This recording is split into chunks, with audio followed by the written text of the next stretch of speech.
नमस्कार, मैं हूं अटल बिहारी शर्मा। आप देख रहे हैं आवाज जन जन की, अपराध भ्रष्टाचार के खिलाफ आवाज। जी हां, बिल्कुल। जहां भी होगा अपराध, जहां भी होगा भ्रष्टाचार, वहां पर हम पहुंचेंगे और जमीनी स्तर से जुड़े हुए खबरों को करेंगे दिखाने का प्रयास। जहां भी होगा अपराध, जहां भी होगा भ्रष्टाचार, वहां पर पहुंचेगा आवाज जन जन की आवाज।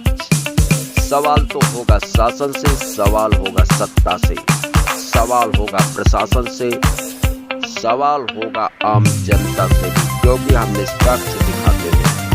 आप देख रहे हैं आवाज जन जन की, अपराध भ्रष्टाचार के खिलाफ। मेरा नाम सऊद खान है। मैं महानगर अध्यक्ष प्रगतिशील समाजवादी पार्टी का। और अब हमारी पार्टी और समाजवादी पार्टी में क्योंकि विलय हो गया है, तो हम सबसे पहले आपके चैनल के माध्यम से बधाई देना चाहेंगे उस मैनपुरी की, उस जसवंत नगर की धरती को, जिसने रिकॉर्ड वोटों से डिम्पल जी को, हमारी भाभी को और हमारी पार्टी के नेताओं के सम्मान में जितना हो सकता था उतनी ताकत से वोट दिया और रिकॉर्ड मार्जिन से वहाँ पे आदरणीय डिम्पल यादव जी जीती हैं। तो मैं आपके चैनल के माध्यम से उन सभी जिन्होंने वोट किया, जिन्होंने सपोर्ट किया, उन सभी को मैं बधाई देता हूँ। और जैसा कि आपने प्रश्न किया कि आगे क्या रहेगा, तो अब क्योंकि मर्ज हो गया है और हम लोग पहले भी, इससे पहले भी समाजवादी रहे हैं, हमारे नेता भी समाजवादी रहे, लेकिन कुछ वजह से, अब जो भी वजह रही हो, उस वजह से एक बीच में एक फेज़ ऐसा आया कि हम लोग को अलग होना पड़ा और दल बनाया अपना हमारे नेता ने। लेकिन आप देखिए कि समाजवादी जो भी थे, वो समाजवादी से निकल के भाजपा में या कांग्रेस में नहीं गए। जब उनको विकल्प के रूप में समाजवादी पार्टी की जगह प्रगतिशील समाजवादी पार्टी मिली, तो जो भी हमारे समाजवादी साथी थे वो उस दल में चले गए। हमारे यहाँ से आप कहिए कि घर से निकल गए, ऐसा नहीं है। अगर एक भाई की उंगली छोड़ी तो दूसरे भाई की उंगली पकड़ ली। तो समाज साथ में बिल्कुल साथ में थे और हमेशा प्रयास था हम जैसे कार्यकर्ताओं का, और जो भी लोग चाहते थे कि समाजवादी परिवार, समाजवादी पार्टी एक रहे, उन्होंने हमेशा ये प्रयास किया कि किस तरह ये जो दूरी है इसको कम किया जाए। आपने देखा कि 2022 के चुनाव में भी जब हम करीब आए, तो उससे पहले हमारी 50 सीटों के अंदर थी, और जैसे ही नज़दीकी बढ़ी आप देखिए कि 100 से ऊपर हो गए। अगर दिल भी मिल जाता तो हो सकता है कि नज़ारा कुछ और होता, हो सकता है कि आज समाजवादी पार्टी सरकार में होती। खैर, देर आए दुरुस्त आए, और जो नियति को मंजूर है, जो भाग्य को मंजूर है, ये जिस दिन पर लिखा था उस दिन पर होना था। आज समाजवादी पार्टी, प्रगतिशील समाजवादी पार्टी दोनों एक है। हमारे नेता ने पूरी ताकत से, लोगों ने कहा भी, कल यहीं लखनऊ के पूर्व मंत्री और एमएलए आदरणीय रविदास मेहरोत्रा जी ने भी कहा कि पूरी मैनपुरी में अगर उस जीत का श्रेय जाता है तो आदरणीय शिवपाल सिंह यादव जी को जाता है। जो मेहनत, जो लगन और जो समर्पण भाव से उन्होंने चुनाव लड़ाया, उसी का परिणाम है कि 2.5 लाख वोटों से ऊपर से हमारी प्रत्याशी आदरणीय डिम्पल यादव जी जीती हैं। तो मैं पुनः आपके माध्यम से उनको बधाई। लखनऊ में नगर निकाय चुनाव को कैसे मैनेज किया जाएगा? प्रसपा और समाजवादी अभी तक अलग अलग थे, अब दोनों एक ही में विलय हो गए हैं, तो किस तरह से मैनेज किया जाएगा?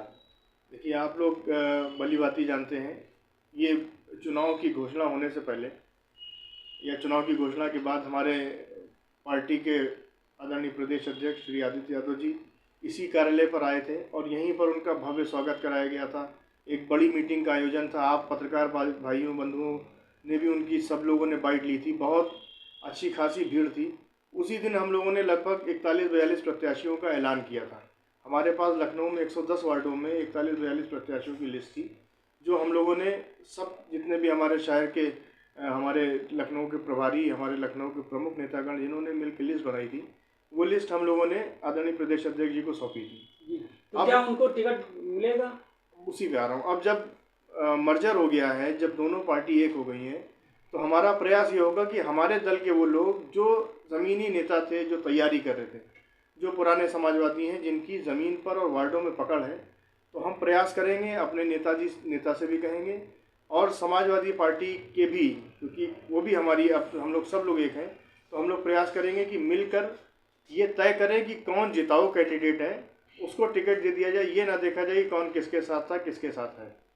सर, आपको मैंने देखा कि आप प्रसपा पार्टी में ज़मीनी स्तर से जुड़कर बहुत मेहनत किए और आप जनता का प्यार दुलार आपको बहुत मिला, लेकिन भविष्य में कभी दोबारा से नेताजी में और अखिलेश यादव जी में कोई ऐसी चीज़ होती है तो उस पर क्या कुछ कहना चाहेंगे आप? अब नहीं होगा। ऊपर वाले ने चाहा, भगवान ने चाहा, अल्लाह ने चाहा, तो अब ये चीज़ें नहीं होंगी। और वैसे भी रिश्तों में जब एक बार दोबारा जो बॉन्डिंग होती है वो बहुत मजबूत होती है। एक बार जब लोग मिल जाते हैं, जो पुरानी अगर लड़ाई है, दो दोस्तों में लड़ाई है, दो भाइयों में लड़ाई है, और जब वो गले मिलते हैं तो पहले से ज़्यादा मोहब्बत भी होती है, पहले से ज़्यादा विश्वास भी होता है। और आदरणीय शिवपाल जी ने ये सिद्ध भी कर दिया मैनपुरी में, जो उन्होंने त्याग दिया, जो उन्होंने समर्पण किया, जो उन्होंने मेहनत करी। अब कहने को कुछ भी नहीं रहा। जो समाजवादी जितने भी नेता हैं, वरिष्ठ नेता हैं, समाजवादी विचारधारा के लोग हैं, कार्यकर्ता हैं, सब ये जानते हैं और मानते हैं कि आदरणीय शिवपाल सिंह यादव जी ने जो भी किया है वो पार्टी के लिए अपने आप को निछावर कर दिया। अब मुझे नहीं लगता है, और मेरे जैसे किसी भी कार्यकर्ता को जो भी ये समझते हैं कि परिवार एक रहे, पार्टी एक रहे, हमको बड़ी लड़ाई है। हमारी लड़ाई परिवार में नहीं है, ये जानबूझकर फूट डाली गई थी। हमारी लड़ाई जिन लोगों से है उनका काम ही यही है। इससे पहले अंग्रेज़ों के टाइम पे फूट डालो राज करो की रणनीति थी। आज भी उसी रणनीति के तहत जो हमारा विपक्ष है, मैं नाम नहीं लूँगा, सब लोग जानते हैं, उनका काम यही है। तो मैं अपनी तरफ से विश्वास दिलाना चाहता हूँ, हम सभी कार्यकर्ताओं की तरफ से विश्वास दिलाना चाहता हूँ कि अब दोबारा ये नहीं होगा। हम लोग सब लोग मिल के रहेंगे, और आने वाले लोकसभा चुनाव में हम लोग 50 से ज़्यादा सीटें उत्तर प्रदेश में जीतेंगे। सर, मेन मुद्दा क्या होगा? अगर जीत के अच्छे बहुमत से अगर जीत के आते हैं तो देश की जनता को क्या कहना चाहेंगे? किस चुनाव में? पार्षदी के चुनाव में? पार्षदी में, नगर निगम के चुनाव में, जहाँ पर भी महानगर है, जहाँ महापौर के चुनाव हैं या पार्षदी के चुनाव हैं, हमारा प्रयास है कि जनता की सेवा हो। आप दिल्ली में देखिए, लोगों ने इतनी बड़ी ब्रांडिंग को नकार दिया। जब हम जनता की सेवा में खड़े होंगे, छोटी छोटी सुविधाएं, नाली, रोड, मरम्मत, अभी डेंगू का टाइम था, सारे खाली पेपर पे सारी चीज़ें होती रही। आप लोगों ने खुद भी उसको चलाया, आप यहीं बैठे सामने, आपने भी रोड कई दिन चलाया, लेकिन कहीं सिर्फ पेपर पे हो रहा है।